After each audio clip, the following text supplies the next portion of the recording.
Welcome to a galaxy far, far away. Here at the Cantina Podcast, we provide top shelf service, including rumors, leaks, news, and reviews. Come in, order a Loman Ale, and remember, no droids allowed. And hello, everybody. Welcome back to the Cantina. I'm Kyle, joined by Cam. Geez, sorry guys, I'm kind of all frazzled today. Had a few hiccups. Anyways, we're here to do our Star Wars Visions Volume 2 review. For those of you that may have missed our Volume 1 review, it's on here, and I think it's over on the LRM. No, I think it's only on this one. It was a big deal. We had a whole bunch of people from LRMonline.com and the GenreVerse subscribe on YouTube, follow on your favorite podcast app, and it was a lot of fun. I highly suggest you guys go check it out. I should be putting a card, and it'll probably link to it at the end of this episode as well. I did kind of the housekeeping right there with the subscribe and follow. Told you guys who we are, LRMonline.com, for written reviews and articles and new stuff, celebrity interviews as well. So yeah, let's kind of just talk general feelings about Volume 2 and kind of compare against Volume 1, and then we'll get into the nitty-gritties of what we really liked and what we disliked afterwards. Cam, so what's kind of like your general, like, hey, you know, this is what I thought. Just to kind of follow up a little bit, I was kind of reluctant to even watch Star Wars Visions Volume 1 because I'm not an anime fan, and it's not really ever something that's, when I've tried it before, it's kind of engaged me, but I do have the Star Wars connection, so I'll give it a try. And surprisingly, there was quite a few that I liked, and some that just didn't work for me whatsoever. I would say, excuse me, something itchy eyes.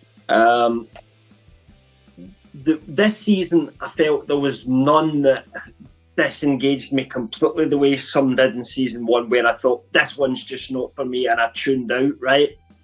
But at the same time, there was higher highs in season 1.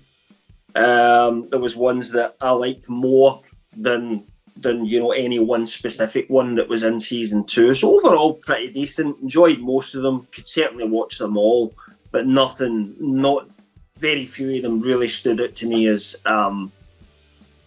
being excellent compared to season 1. Here's where I am. I'm showing people on YouTube right now the very long 56-minute discussion with a bunch of us. Yeah, unfortunately, it's only us today because nobody else could make it. yeah, and honestly, a lot of people kind of like you were underwhelmed, Jonesy, and you and I were talking a bit about this on our Discord, which you guys can find. A link to our Discord in the description box down below. We were talking about it, and it was just like, yeah, there's some cool art in some, there's some cool elements here and there in some of the stories, but overall, a lot less exciting overall, underwhelming almost. And I felt a lot of these were too long. There were a lot more like 15-minute ones in Volume 1. Of course, there was the Ninth Jedi, which was 24 minutes. It's a full episode of a show, basically, of a 30-minute program. It was also the best one, in my opinion. And it was the best, but it utilized its time well. And I felt a lot of things in Volume 2 didn't utilize their time well. A lot of them had too many establishing shots or lingering shots or transition shots. Or kind of, it was all a build-up to a very small moment, or something like that. Yeah, I get you. And it made a lot of them drag on. It really did. I love the fact that they went to different countries around the world. I thought that was great, and I did appreciate getting to see many different art styles. However, I was disappointed that they let 3 studios do stop motion animation. If this was all stop motion animation, I wouldn't be complaining about it, because then it would be like, hey, it's all that. But it's been that style, when it, just like the anime one was all anime, even though you get different approaches to anime, it was all still, except for that very last one, very familiar. But it was the idea that we're supposed to be seeing different stuff around the world, and we let 3 people do the same thing, you know. And yeah, sure, one's more claymation looking stop motion and the other 2 are, but it's all still stop motion. Yeah, it left me where I was like, man, like this was all right, this was all right, but I don't know if I'm gonna. We watched all of these, not all of them, most of them in their native languages, and there's actually a mess up in episode 1 we'll talk about in a moment. But we watched as many of them as we. Yeah, we watched as many as we could in their native languages, thinking it would matter. I don't think it mattered this time. Right. Like the Indian one, it's not in any of the languages. But the Irish one, what language is that in? It's in English, and it was English. Okay. So I was like, man, maybe they'll do it in Irish. That would be neat. That would be, you know, cool. But no, and there was no Hindi for the Indian. They used English speaking Indian actors, from what I can tell. And I don't think it mattered as much. As the dubbed one, then. Yeah, it was. Yeah, so I don't think it mattered as much this time, which was kind of disappointing because I'm really into the whole like experiencing the other cultural aspects, not just a particular aesthetic. But overall, I don't think I would watch this one again. I do occasionally go back and watch either clips of like certain lightsaber battles or something from volume 1, and I've watched a few of the segments a couple of times, including the 9th Jedi and Village Bride. So yeah, overall, I think if there's any I would watch again on volume 2. Yeah. Well, I mean, that can kind of take us into our likes discussion, and I actually brought up the Wikipedia page just to make it easier to kind of go over them. Yeah, and when it came to episode 1, I really liked it. They did the same thing they did with Visions Volume 1 on this. Whoops, wrong button. Nope, me there. No one wants to look at you, Cam, while I'm talking. No. I was they started similar with volume 1, where it's the very stylistic visuals. There's a Sith, and there's a former Sith involved in it, and it was very, very similar, but I didn't mind that because it was different enough. I enjoyed the look of it. There was one thing in the native Spanish that we watched it in. This was from a Spanish, as in like continental Spain, like continental Spanish, clearing up for our North American and South American audience out there. It was a Spanish studio, so we watched it in Spanish, and there's actually a selection of Latin American dub, Spanish, or traditional Espanol, and we chose that. And I didn't know they were different. Are they different? Yeah. Dialects? Oh, dude. Oh god. Yeah. And different dialects with Latin American Spanish between like Mexico and other Spanish speaking countries. Not to mention all the Portuguese that's spoken here in the Americas Portuguese as well. Was different. Oh yeah. So it can get very, very, very interesting here, which is part of the greatest thing about the Americas. Anyways, there's a line in the Spanish dub where he calls her master, and I was like, oh my god, are we doing this thing where the master, turned away from the dark side? Because that doesn't, you don't get to see stuff like that too often. It's always an apprentice or a loner that turns back. You rarely see the master, throw down their red saber and say, I quit. But it turned out that the Spanish dub misread the script. So the bad guy screams out, master, you whatever, you left, you betrayed, you whatever.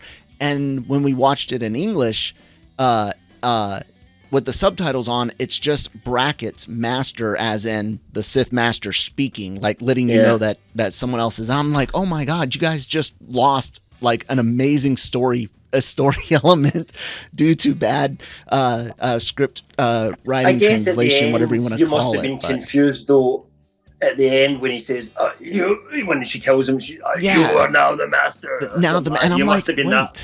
That's what made us go back and watch it in English to see. To try and get a hang of it. Yeah, I get that. So, yeah, I liked that. The the Journey to Darkhead, the Korean studio, very anime style. That was their attempt at the Ninth Jedi, and I think that was my favorite one. Really close. Again, yeah. What'd you like about one it? Again,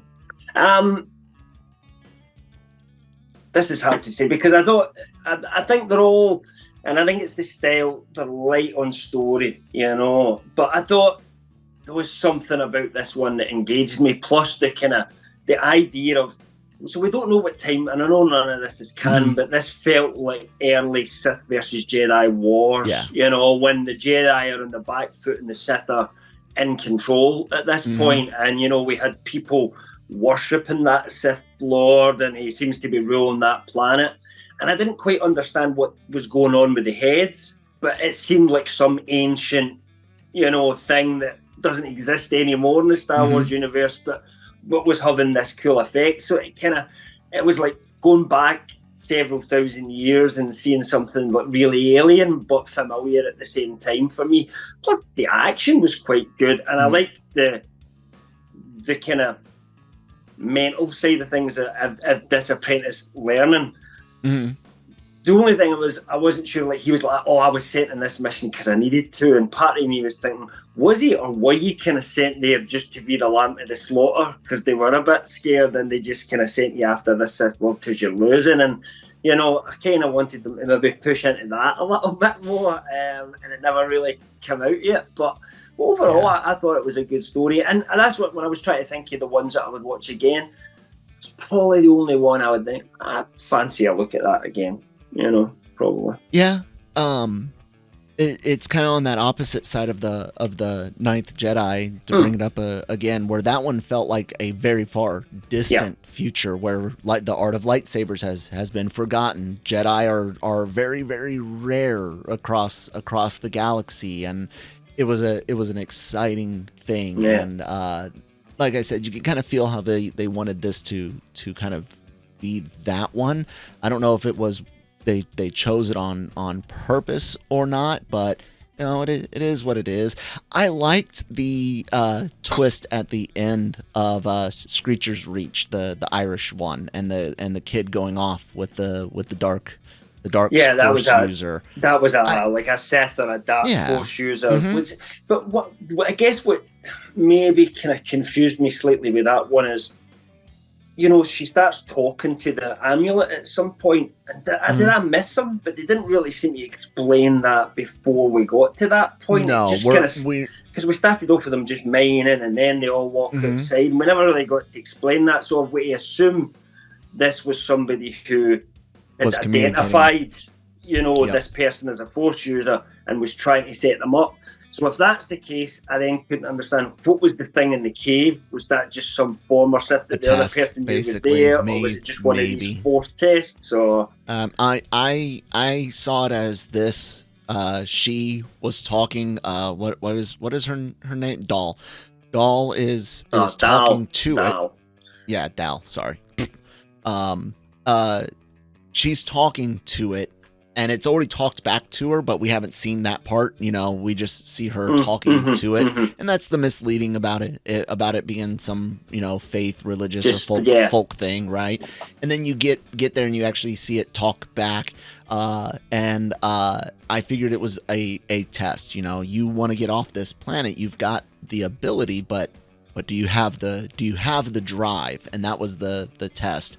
And I just liked how it was like this. Hey, you're watching the person start their path on the dark side, like willingly, in a way that you don't get to. I mean, in some ways, I mean, I think at that point the character could have went away with somebody, a Jedi, and went down a different path. But I think easily, you know, because we also see in other episodes where, you know, the Jedi are taking someone away. And it's not as if, you know, it's a bad thing to necessarily go away to fulfill your next steps. It's the fact that I think she had to kill that witch. Kill someone. You know, which I don't quite get now how that worked. But almost like, what else was she supposed to do in that situation? She's been pulled towards this thing that's trying to kill her. You know, she kind of has to, you know, in some ways. But, you know, clearly, I don't know. I don't know. It's an interesting one. I know a lot of European folk tales deal with which is supernatural on a magic level, and the Irish, of course, have their fair share of stories for witches to be an Irish story. Yeah. That's what I'm saying. So I kind of really appreciated that, and that was one of the best things about Volume 2 was getting to see different takes in general on Star Wars. Everyone again obsessed with the Jedi for the most part. There was only really one that had very little to do with the Force, and that was the Pit with the Kyber crystals and the slaves. The Aardman one didn't either. The race, I Am Your Mother. Oh yeah. That one. Yep. Completely non-Jedi. Yeah, that's true. So we had one completely non-Jedi and one very little very little Jedi, but it was all fine because Star Wars isn't all Jedi, and you'll find Cam and I are 100% supporters on the you don't need a lightsaber to have Star Wars. It is nice when it happens though. What about things that you didn't like so much, Cam? What did rub you the wrong way? And was there one of these that you would just couldn't be bothered to watch again if they paid you? Well, I can say you start off and I'll have a look. Yeah, sure. The French one. Fuck that. No, I'm joking. Hopefully I remember to bleep out. What was it called? F-bomb. The French one, the Spy Dancer, was actually a fun little action thing. I like the idea of the hidden child and the mom having that reconnection moment. It was actually a relatively good segment. I just wanted to make a French joke. I got in trouble in the army making fun of the French army while in Germany at a multinational military training center. What's the point? I mean, come on, dude. They were wearing the most ridiculous berets. Okay, look. These were not formed nice berets. They had these giant pizza berets, and they were spread completely flat out. It was like wearing an American cowboy hat without the little top part that makes it not look stupid. And I was making fun of that. And I told a joke about how there was this really cool new French tank, super fast, 1 speed forward and 5 in reverse. And I've been making those jokes for years. I told a couple of others. There was one about the red and blue stripes on the flag being Velcro, so it's easier to replace them. Yeah. I mean, it is, but some people don't. Some people don't. They're like, you're making fun of U.S. allies, and I'm like, I know. I mean, they were your allies against us at one point, but it's okay for me to do it because we've been kind of fighting the French solidly for, well, not recently, but solidly for a long history. Forever. Well, I mean, some French dude came and usurped your... French, aren't we? I mean, the Normans conquered England, and that spread its way. And, half of what was Scotland was just Vikings at that point anyway. So, Britain is just a mix of... And Scotland managed to basically bang their way back into royalty anyways. Yeah. It was the Scottish king that ended up uniting the thrones at that point because weird history, but that's Game of Thrones level shit. We don't need to get into that. But so I don't. In terms of ones I didn't like, I thought Spy Dancer was to okay. You didn't get to go, sorry. I thought you did. No, you were fine. We got sidetracked on the joke of the French. My biggest. You want to talk about it more? I get you. I was going to say my biggest complaints were really just the overuse of stop motion and the pacing for several. I think one of the worst ones was number 3. It was the first of the stop motion. It was the one with the two sisters. In the stars. I was so bored out of my freaking mind with that one. For me. Disappointing because visually it's a unique style. I didn't hate the style.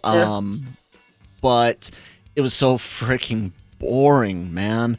And then I think again, and this is a pacing and a like editing decision. It was stupid to put Aardman's I Am Your Mother right after that, and have back to back. Yeah, that, and again, I must admit, that's true. Yeah, we're not against stop motion. It's just a third of this. I liked I Am Your Diverse. Mother. I liked it, but it's funny.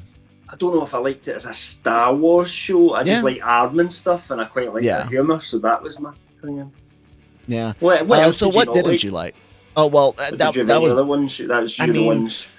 I was keen on Our Song. Our Song was boring as well. Yeah.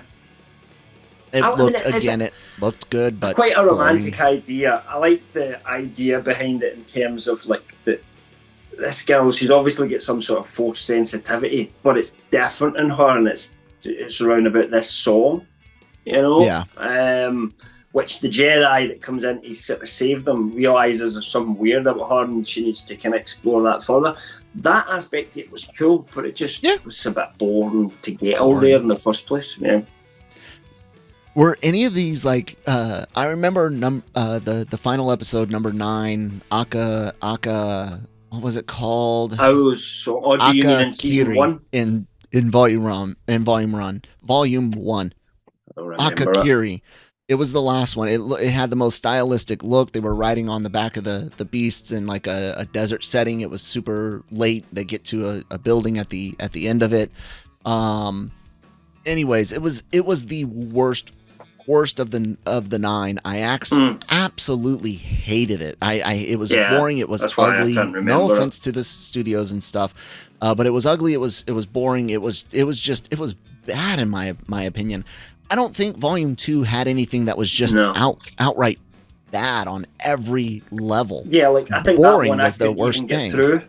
But but Our Song, I could watch it, but I felt like I should be skipping some parts to the speed it along. It was if they'd shortened that up and made it a little bit quicker to get there, it might have been a really kind of more powerful, very short piece. But you're right. It was too boring, Phil. Probably so the same. The ones I didn't like seem to be similar to you. Did you like I Am Your Mother? Because you haven't really mentioned it's fine. that. I liked that one. It's fine. I agree with you that it doesn't quite feel like Star Wars. Yeah. I will say this, something Christine and I noticed.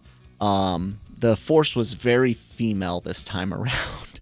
A little less balanced than Part 1, where you had a few that were male only. That's a good point. You had some that were female, and then you had some that were blended. This was either joint, male and female leads, or female. Except for Jedi male was the Journey to Dark Kid guy. There was Sith males though, and there was the male hero for the pit. And I will say that one was he the hero? Actually I thought he was almost like the catalyst. That's what I was trying to say. Is like almost. I was trying to say like this one in particular is kind of weird because he's a big part of it, but he's not. Like you said, it's a catalyst, but I'm trying to give it as at least a point. So he gets the most screen time though, doesn't he? So So, and it's just something that I noticed, and I'm not saying. Look, I put it this way, okay? When the reason why I bring this up is it's all about that 2 wrongs don't make a right thing, and we've heard about how it was hard for girls to get into things because all they saw were males on the screen. Okay, so we got it. We shouldn't just see one gender on the screen, one sex on the screen. That would mean more balance, right? You should have more male and female things, considering half the population, the population, especially in America, is almost split in half anyway, slightly more females for the time. However, so if it was bad to only put males, and you were saying that females couldn't get into something because they didn't have a female to look up to, what does that do to males? Now you're saying that males should just suck it up and deal.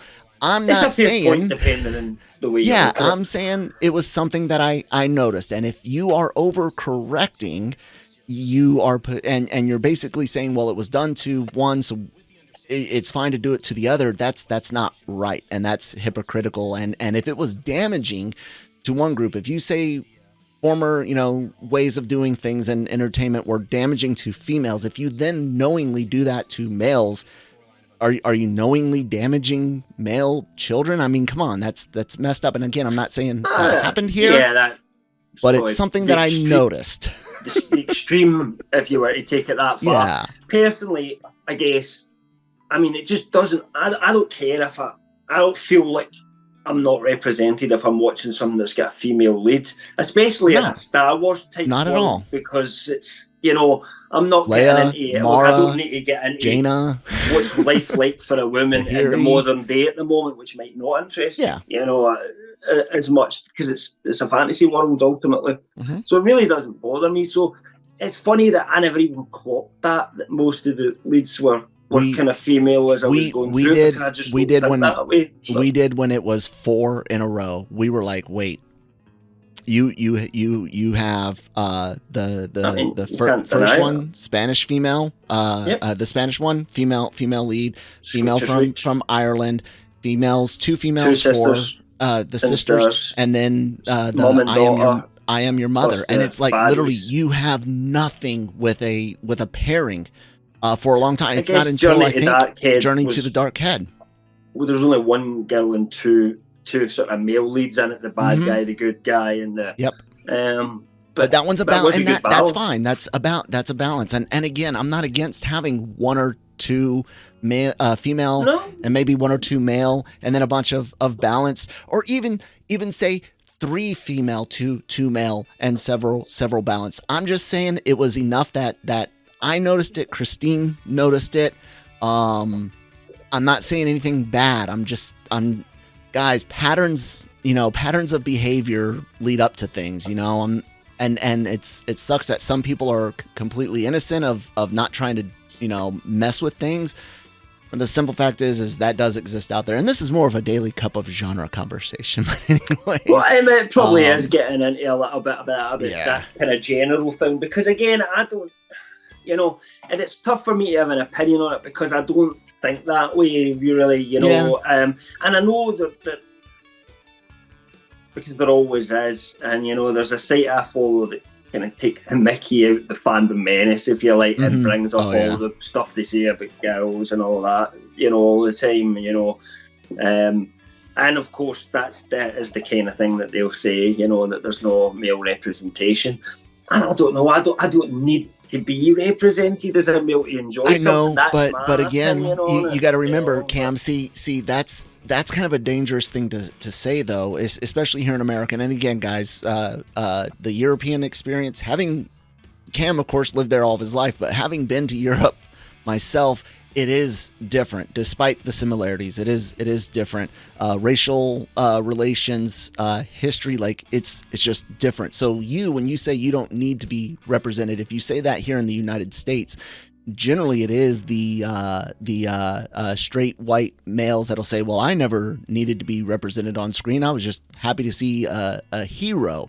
And that's seen as not good because you're ignoring those that felt that they didn't I mean, I can appreciate, for example, I mean, just to put another thing, like I go back and I watched The Running Man, the old Arnold Schwarzenegger film. I remember I was talking about it in Discord just for a laugh. We've got a thing in our Discord called Hoity Toity Movies, and I started talking about the classic that was The Running Man, 1987, Arnold Schwarzenegger, It's absolute trash, but it's funny and good trash. But the female representation in that film is disgraceful. It's done in such a macho, guys can do everything way, and like he's taking people with backhands and it knocks them clean out and that because he's just so strong and macho. And even the way he acts is so 80s, almost like, he's dominating all the women that falls in love for him and everything like that at the end of it. And it's so cliche and so terrible. So I appreciate that existed, and that we didn't have that. We had heroes that we could look up to, like Luke Skywalker, just for example. And there wasn't enough Leias and Ripleys and people like that during that period. I get that. But maybe because I've been represented so much, maybe that's what it is. I don't feel like I need it to be there anymore. And like I said, my whole point is the hypocrisy aspect. That's all I'm getting at. That's all that's all you pointed out. I'm a consistency person, and I'm human. I'm flawed. I make mistakes. There's going to be times where I have to reevaluate my position, standing, whatever, and that's a good thing. If you reevaluate your stances every now and then, people, that's a good thing. But it was, like I said, it was enough to notice, and I noticed enough things in Hollywood that you're just kind of like, I wonder. And again, it's like if it was bad for one, and you're doing it on purpose, and I'm not saying they did, but if it was bad for one, you're basically saying it's okay to hurt someone else to make up for it, and I cannot stand that, especially when it comes to kids. Anyways, one last question on this before we wrap it up. What would you like out of a Visions Volume 3? What styles, continuations, what would you do if you were composing Volume 3, Cam? See, it comes down to this, right? It comes down to, do we have any continuations or not? That's really what it is for me. So are they going to go with, no continuations? It's always going to be something brand new every time, in which case we're always going to be left in that, wanting a little bit more. That's fine if they stay consistent with that, though. But I personally, because the type of things I enjoy, want to see more from some of these other studios coming back again, almost take the best ones. But that, I'm not sure that's what the vision of Visions is, though. It's to go and just see what you can come up with. There's no canon, go have at it. That's the whole point of it. But what would interest me more, and I would be excited about, is if they said a Visions Plus or something like that, which was taking the most popular ones and giving us a second part to them.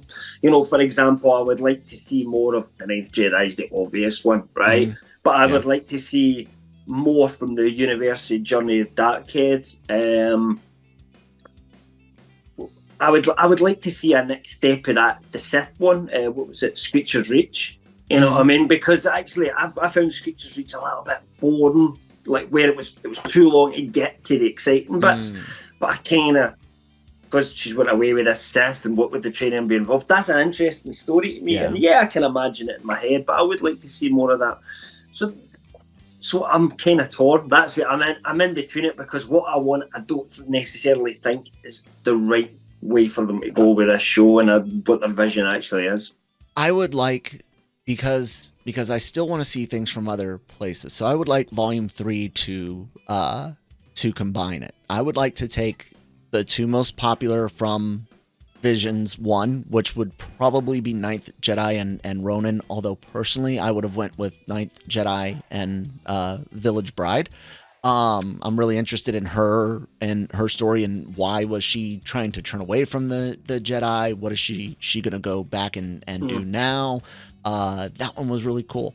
And then I would pick a couple from this one to follow as well. Probably Journey to the Dark Head, maybe even that first one, Sith. I mean, go Sith back and could be interesting. Rewrite it. Could be interesting depending on where her character goes next, because it's kind of like, is she the first, or is she almost become this grey Jedi now? Let's get this balance. There's still probably, this feels like a time when that wasn't the only Sith Lord chasing her, so you kind of feel that other people might be after her. And how she would navigate that. I don't know. And then do 5 brand new stories. So you stick with the 9 episodes thing. You give us, 4 second parts, and then that's it. You never touch those again. Whether you leave it a cliffhanger or not, that's up to the studio.